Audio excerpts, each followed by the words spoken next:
Bonjour et bienvenue à ma vidéo du vendredi. Aujourd'hui, je veux parler sur le livre de l'Ecclésiaste, une sagesse qui décoiffe.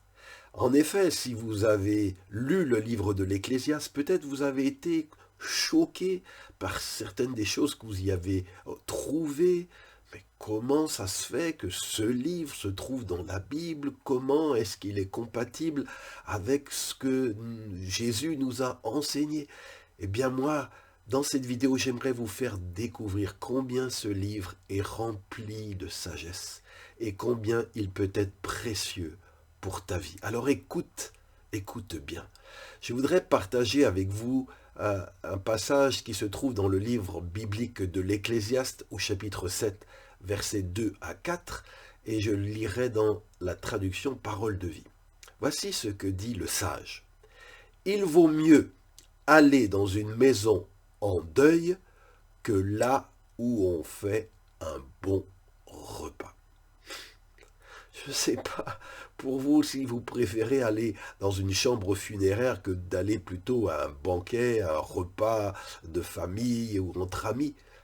Mais le sage dit qu'il vaut mieux aller dans une maison en deuil que là où on fait un bon repas. En effet, tous les humains, dit le sage, finissent par mourir, et il faut que les vivants s'en souviennent. Vous savez, aujourd'hui, en tout cas en Occident, en France, les gens sont habitués à la mort virtuelle, c'est-à-dire la mort qu'on voit dans les films, dans les jeux vidéo. Mais ici, le sage nous parle de la mort qui nous touche de près, qui engendre en nous un deuil réel. Autrefois, on mourait à la maison, mais aujourd'hui, on nous cache la mort. On ne veut pas la voir en face. Et pourtant, la mort, cette mort qui nous bouscule, qui nous fait mal, dit le sage, elle nous est nécessaire, plus qu'un bon repas. Pourquoi? Parce qu'elle nous oblige à réfléchir au sens de notre vie et de notre parcours sur cette terre. Elle nous rappelle à chacun, en effet, que c'est là qu'on va finir, oui. Et il faut, dit le sage, l'Ecclésiaste, que les vivants s'en souviennent, s'ils ne veulent pas une vie faite de futilité et de sans importance. Souvent, c'est sur le lit de la mort que les regrets surgissent et le besoin de faire la paix avec soi, avec les autres, avec Dieu. Quel dommage d'avoir attendu tout ce temps. La tristesse, continue l'Ecclésiaste, vaut mieux que le rire.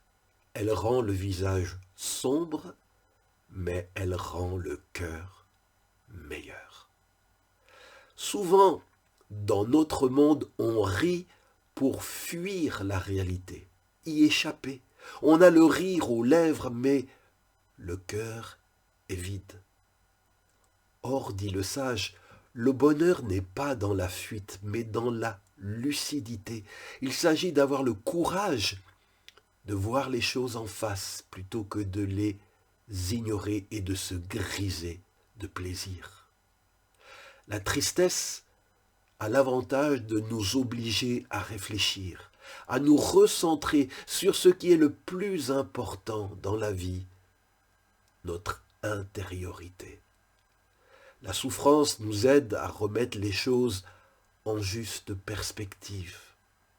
La souffrance adoucit le cœur humain. Elle le rend, mais pas toujours, meilleur, plus compréhensif, plus compatissant. Alors, l'Ecclésiaste de conclure, les sages se trouvent là où les gens souffrent, les sots sont là où les gens s'amusent. Les sages se trouvent là où les gens souffrent, les sots sont là où les gens s'amusent. Comprends-tu la justesse de ces propos? Il ne s'agit pas pour l'Ecclésiaste de renoncer au bonheur, aux joies et aux rires légitimes, mais de renoncer à une vie superficielle qui fait fi des grandes questions que nous pose la vie. Alors pour toi qui m'as écouté jusqu'au bout, je te souhaite tout le bonheur du monde, mais je te souhaite aussi toute la sagesse du monde, et je sais que l'Ecclésiaste peut contribuer à t'en apporter. Je vous donne rendez-vous vendredi prochain pour un autre message. Ne le manquez pas. Soyez bénis. Et si cette vidéo vous a fortifié, éclairé, partagez-la avec d'autres autour de vous. À vendredi prochain. Au revoir.